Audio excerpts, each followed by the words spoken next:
നമ്മുടെ അടുത്ത ട്രിപ്പ് തുടങ്ങിയിട്ടുണ്ട്. അടുത്ത ട്രിപ്പ് എന്ന് പറഞ്ഞാൽ പാലക്കാട് എത്തിയിട്ടുണ്ട്. പാലക്കാട് എന്നാ കാണാനുണ്ടെന്ന് ആൾക്കാർ ചോദിക്കും. പക്ഷേ പാലക്കാട് കാണാനുണ്ട് സ്ഥലം.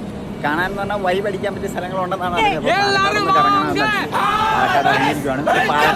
അപ്പോൾ ഒരു കഥ പറയാം. കേരളത്തിന്റെ നെല്ലറയായ ആലപ്പുഴയിൽ നിന്നും കേരളത്തിന്റെ മറ്റൊരു നെല്ലറയായ പാലക്കാട്ടേക്ക് ഞാൻ കാഴ്ചകൾ കാണാൻ വേണ്ടി എത്തിയപ്പോഴാണ് നമുക്ക് പ്രിയപ്പെട്ട ഒരാൾ ഇവിടെ ഉണ്ടെന്ന് അറിഞ്ഞത്. അപ്പൊ അദ്ദേഹത്തിനെ ഒന്ന് കണ്ടിട്ട് പോകാൻ വേണ്ടിയാണ് ഞാനിവിടെ വന്നിരിക്കുന്നത്. ഇതാണ് നമ്മുടെ വിനി തന്നെ. പുള്ളി ഞാൻ വരുന്നതിന് ഒരു ദിവസം മുമ്പേ തന്നെ പാലക്കാട് എത്തിയിരുന്നു. എന്തിനാന്ന് വെച്ചാൽ SNDP സ്കൂളിൽ നിന്നും സംസ്ഥാന ശാസ്ത്രമേളയിൽ പങ്കെടുക്കുന്ന കുട്ടിയുടെ കൂടെ വന്നതാണ്. പങ്കെടുത്ത കുട്ടിക്ക് ആശംസകൾ അറിയിക്കുന്നു. പാലക്കാടിന്റെ സ്വന്തം മസാല സോഡ കുടിക്കാൻ വേണ്ടി പ്ലാൻ ഇട്ടു. നമ്മൾ പിന്നെ വിനിയണ്ണനും പിന്നെ കൂടെ വന്ന അരുണണ്ണനും ഉണ്ടായിരുന്നു. 3 പേരും കൂടെ പോയി മസാല സോഡ കുടിച്ചു. മസാല സോഡ, അതായത് പാലക്കാട് വന്ന ഫേമസ് ആയ മസാല സോഡ കുടി. മസാല സോഡ കുടിച്ചു. അൺഎക്സ്പെക്റ്റഡ് ആയിട്ട് കണ്ട ആ സന്തോഷത്തിൽ നമ്മൾ കുറച്ചു നേരം അവിടെ സംസാരിച്ചിരുന്നു. അവര് ജോലിയുടെ ഭാഗമായിട്ട് വന്നു, ഞാൻ യാത്രയുടെ ഭാഗമായിട്ട് വന്നു. അപ്പോൾ ഞാൻ എൻ്റെ യാത്ര തുറന്നു. ഞാൻ നേരെ പാലക്കാട് ഫോർട്ടിലേക്ക്. പാലക്കാട് ഫോർട്ട് കണ്ട് നമ്മൾ നേരെ പോയത് തത്തുമംഗലം അക്വഡക്റ്റിലാണ്. ഇത് കണ്ടപ്പോൾ നമ്മുടെ കുട്ടനാട്ടിൽ പാടത്തിന് മേളിൽ കൂടെ ഇങ്ങനെ പാലം പണിയത്, നമ്മുടെ കുട്ടനാട്ടിൽ ഇങ്ങനെ പണി വരുന്ന എല്ലാവരും വന്ന് കണ്ടേ. ഞാൻ ഈ പാലക്കാട് യാത്ര ആരംഭിക്കാൻ കാര്യം വിനീത് ശ്രീനിവാസൻ പറഞ്ഞൊരു ഡയലോഗാണ്.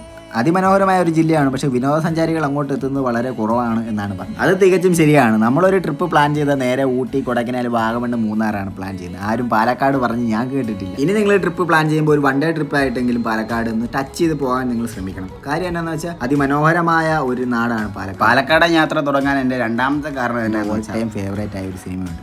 ആ സിനിമയുടെ ലൊക്കേഷനും ഒന്ന് കാണാൻ അധികം ഒന്നും ഇല്ലെങ്കിലും ജസ്റ്റ് അവിടം വരെ പോവുക, ഇവിടെ ആണല്ലോ ആ സിനിമ ഷൂട്ട് ചെയ്തത് എന്ന് ഓർക്കുമ്പോൾ ഒരു ഇതാണ് മുതലമട റെയിൽവേ സ്റ്റേഷൻ.